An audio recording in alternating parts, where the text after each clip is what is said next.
Victory Monday, brother. Yeah, I'll figure it out here. I'll figure it out. I'm in a different seat, different chair. What's trying up? to make heads and tails. What is up, Larry Krueger? How you feeling this Monday? Man, quick turnaround. I always love these quick turnarounds because there's nothing better than an NFL Sunday. The only thing better is an NFL Monday because we can chop it up and talk about it, and there's just so much to get into. And I'm just so amazed watching Brock Purdy in this story. And I realized Brock Purdy did not have a stellar game. But you know what? There's only been 3 quarterbacks in my lifetime, going back to 1970, that have ever won 2 playoff games, 2 postseason games as a rookie. And this guy is 1 win away from being like, Good Morning America and the Today Show and, whatever, the national And I'm going media. to Disneyland? I'm going, serious. Brock Purdy's 1 victory over the Eagles away from this story going from huge and local to this national monster story. And he's 2 wins away from the Disney movie. Right there with Invincible, right there with The Rookie and Seabiscuit and Secretariat and all those Disney movies. There's going to be a Brock Purdy Disney movie if he wins the next 2 games. No doubt. Mark's already titled it Relevant. That's my partner, Mark Willard, back in tomorrow. It's Larry Krueger in today. And, the Disney movie would be called Relevant. No guest today, Larry. You, the caller, you are our guest. Line them up. 888-957-9570. What'd you think of last night's game? It's a Victory Monday. Niners beat Dallas, and they're off to the NFC Championship game. All guests appear on the Bud Light guest line. Bud Light, easy to drink, easy to enjoy. And, wow, just an incredible ball game. 19-12. Robbie Gould, we don't often start with the kicker, but let's start with the kicker. Perfect in his postseason and certainly perfect last night. Yeah, perfect ever in the postseason. Right, all time. ever. Yeah, he's never missed in the postseason. And I talked to him last week, and he's just such an interesting guy, Dibbs, man. He's just, he's a veteran, but he's got a sense of the room, and we talked a little bit about the locker room, and his corner of the locker room has him and Greenlaw and Purdy all like kind of right there, and then there's Bosa and Kittle. But yeah, no, I mean, Robbie Gould is as dependable, and it kind of reminds me a little bit, for old Niner fans, of Ray Wersching, in that Ray never would hit a 55-yarder, but man, he was money inside of 50. If you could, 47-yarder was just absolute, you could bank on it, and you can do the same thing with Robbie Gould. So great game for Robbie Gould, but great game for the 49er defense. I mean, look at Dallas has got some good weapons. Yeah. And they harassed Prescott into 2 interceptions, and they shut down the run game. So I think great performance by the Niner linebackers, Fred Warner. Nick Bosa was quiet in this game. They're doing a lot of leaning everything towards him. But I once again, I mean, to me, there are people that are going to be critical of Brock Purdy, and you know what? To me, it's about the plays that he didn't make. He didn't make the turnover. He threw the ball. Some of the best throws he had in this game were games where he just said, you know what? We're throwing it away. We're going to the next down. That's right. Yeah, and he did just enough. He made the big enough throws, 3rd down conversions to keep the chains moving. And it felt early on in that game, you and I were both up in the press box near each other and making comments to each other and whatnot. And it felt early on in that game both ways that it was going to be a classic kind of a rock fight ball game.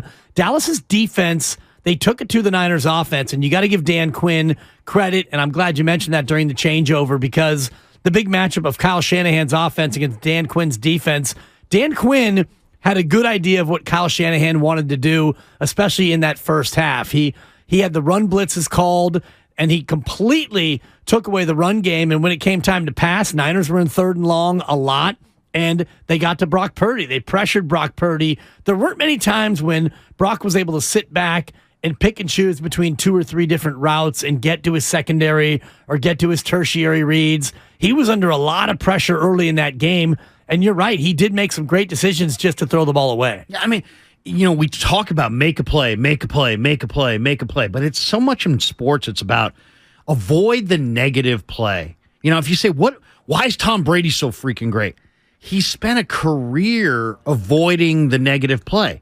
he doesn't turn it over in the red zone. He doesn't throw a lot of picks. He doesn't fumble the ball a lot. He's aware of the rushers around him. So, possession of the football is huge. When I look at this thing, Lo and I talked about this in the pregame as far as how would you compare the two quarterbacks? Well, Prescott's got experience, but Prescott had been turning the ball over a ton, Dibs. And sure enough, in this game, he threw the Niners a couple picks. And I asked Aziz about it afterwards. I said, how did you guys view Prescott? And he was just like, hey, we felt like if we played a good defensive game, that he would throw us one or two, and then it was just a matter of would we catch it. And we talked about the turnover battle, the Niners needing to win the turnover battle. When they do that, they win the football game undefeated. Just the one fumble, Ray McLeod, you and I talked about it, and I mentioned my one real concern in terms of intangibles, Ray McLeod, and we should probably discuss the special teams angle a little bit because Ray with the fumble and the big kick return allowed where Robbie Gould actually made the tackle and the defense had to step up and hold him to 3 points again. How concerned are you going forward about the special teams, or was just the Ray fumble his first of the year? I know he had 6 last year, so you don't want to hold his feet to the fire, but special teams, they did not show out very well except for Robbie Gould. I will say this about Ray. As soon as he fumbled that one, man, the next time he touched the ball, he went 53 yards. Yeah. So he atoned for it. But, yeah, when he fumbled that ball, the one really impressive thing about the 49er defense this year, when the Niners have turned it over, the defense has every time stood up. And in this particular case, they stood up and played really well, kept Dallas to a field goal.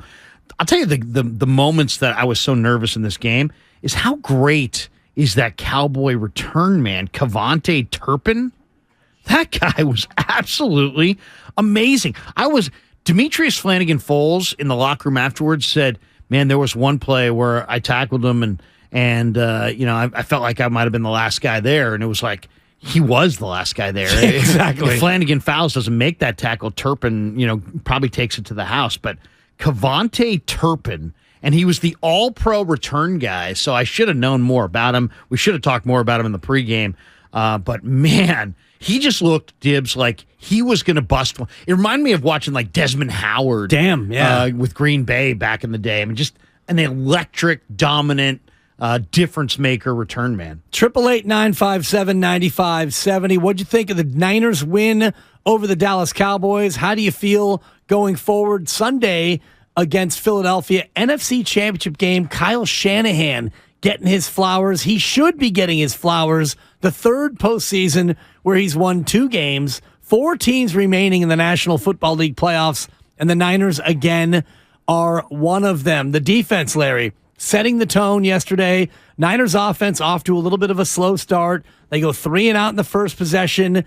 They get 44 yards on the second possession, but they have to punt from about midfield. And then the defense makes the first big play of the game, turning over Dak Prescott and turning that into 3 points. Yeah, I mean, the 49er defense has been the lead, taking the lead this year. There were actually people, and, going into this game that had more concerns about the Niner defense than the Niner offense, because the Niner offense, since Purdy showed up, scoring about 35 a game. But I thought, the 49ers defense, there were a couple plays in this game that I thought were really fantastic. One was the Hufanga blitz, and then Prescott got the ball out, but then Jimmy Ward just rallied up and made this incredible solo tackle.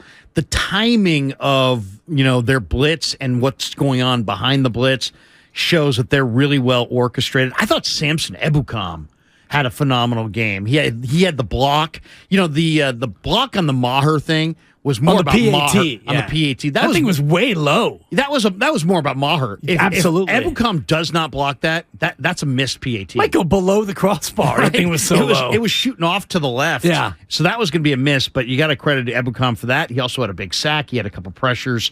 The Niners, Bosa gets the headlines, but it's the group of Menahue and Armstead.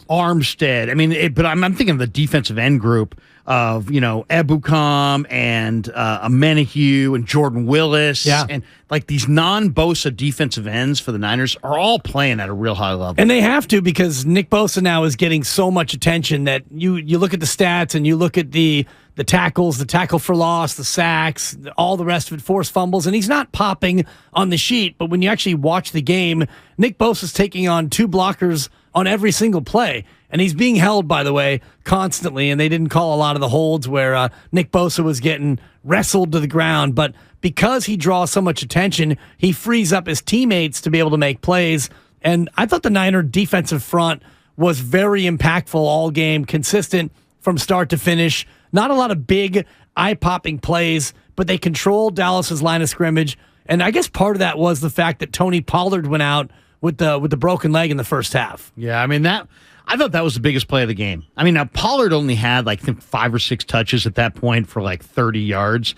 It wasn't like he was dominating the game. But if you watch Dallas this year, Pollard was their most dynamic weapon most of the year. And for Jimmy Ward to take him out, and I'm not saying that Jimmy did it. It wasn't dirty. No, or it was just a tackle. It was a tackle, but it was the kind of tackle that I wish they would outlaw in the NFL. It's like it's the tackle where you swing your body around and sweep the leg, and there's no room. Shout out Daniel, Karate Kid. But I mean, we've seen that play happen, and it almost always results in an injury. Right. And I'm not saying fibula Jimmy for Tony Pollard. Yeah, I mean, and that was a crusher for Dallas. I mean, to me, once I knew Pollard wasn't coming back in, I felt like, man, this is going to be a hard game for the 49ers to not win. Because it would have to take Dak to have a huge game because you knew that the run threat was largely taken away from Dallas because Ezekiel Elliott is not the same player. I mean, you guys were right in the changeover talking about 27 years old, and it looks like it's just about over.